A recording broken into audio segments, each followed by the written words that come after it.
BJP पर फैसला लेने की सभी शक्तियां छोड़ने वाले एकनाथ शिंदे नई सरकार में हिस्सा लेंगे या नहीं, अब ये सवाल खास तौर पर उठ रहा है और इसे लेकर सस्पेंस भी बरकरार है।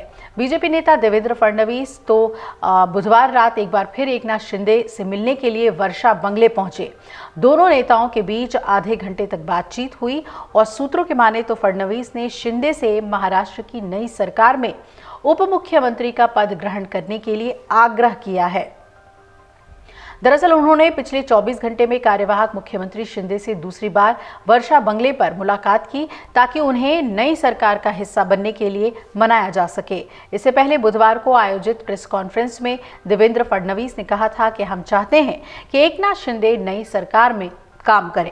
मैंने कल उनसे अनुरोध किया, उम्मीद है कि सकारात्मक प्रतिक्रिया देंगे। फडणवीस ने यह भी कहा था कि शिंदे पर जल्द फैसला हो जाएगा।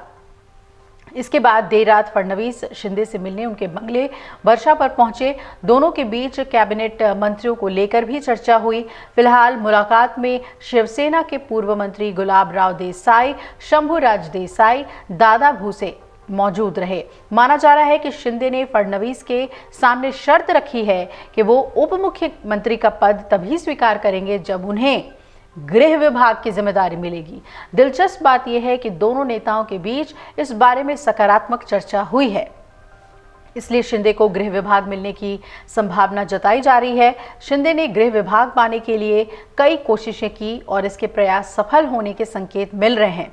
इसलिए नई सरकार में शिंदे एक शक्तिशाली पोर्टफोलियो के साथ उप मुख्यमंत्री के रूप में नजर आ सकते हैं। 2014 में देवेंद्र फडणवीस पहली बार मुख्यमंत्री बने, तब शिवसेना उस सरकार में शामिल थी। फडणवीस 5 साल तक मुख्यमंत्री रहे। इस पूरे समय में उनके सरकार का हिसाब किताब उन्होंने अपने पास रखा था। उन्होंने शिवसेना को उप मुख्यमंत्री पद भी नहीं दिया।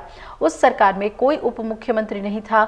इसके अलावा शिवसेना के मंत्रियों को कम महत्व वाले विभाग भी दिए गए थे। 2022 में एकनाथ शिंदे ने बगावत कर दी। उन्होंने 40 विधायकों के साथ उद्धव ठाकरे का साथ छोड़ा और बीजेपी से हाथ मिलाकर शिंदे सीधे मुख्यमंत्री बन गए।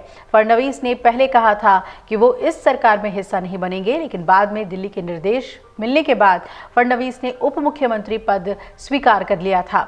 इस सरकार में भी गृह मंत्री का पद फडणवीस के पास ही रहा। तो इतिहास कहता है कि जब भी फडणवीस सरकार में होते हैं तो होम मिनिस्ट्री महाराष्ट्र की उनके पास ही रहती है। उधर शिवसेना के नवनिर्वाचित विधायकों ने भी पार्टी अध्यक्ष एकनाथ शिंदे से मुलाकात की और बीजेपी के नेता देवेंद्र फडणवीस के नेतृत्व में बनने वाली महाराष्ट्र की नई सरकार में उप मुख्यमंत्री का पद ग्रहण करने का आग्रह किया। पार्टी के विधायक भरत गोगावले ने कहा कि हमने उनसे नई सरकार का हिस्सा बनने का आग्रह किया है क्योंकि इससे पार्टी और सरकार दोनों को फायदा होगा। हमें उम्मीद है कि वो हमारे अनुरोध का सम्मान करेंगे। पार्टी के एक और नेता ने कहा कि सभी विधायक और सांसद चाहते हैं कि शिंदे नई सरकार में शामिल हों। महाराष्ट्र की 288 सदस्यीय विधानसभा के लिए हुए चुनाव में शिवसेना की 57 सीटें आई थीं। जीत उन्होंने दर्ज की। इसके बावजूद पार्टी प्रमुख शिंदे उप मुख्यमंत्री बनने के बहुत इच्छुक नहीं हैं। शिंदे करीब 2.5 साल तक मुख्यमंत्री रहे हैं महाराष्ट्र के में, और अब जबकि देवेंद्र फडणवीस मुख्यमंत्री बनने जा रहे हैं तो क्या वो डिप्टी सीएम के तौर पर शपथ लेंगे या नहीं, ये देखना बहुत ही अहम होगा। अगर आप ये वीडियो YouTube पर देख रहे हैं तो हमारे चैनल को सब्सक्राइब कर बेल आइकन दबाएं और Facebook पर देख रहे हैं तो हमारे पेज को लाइक करें। 8 मिलियन प्लस सब्सक्राइबर, आपके इस भरोसे के लिए बहुत धन्यवाद।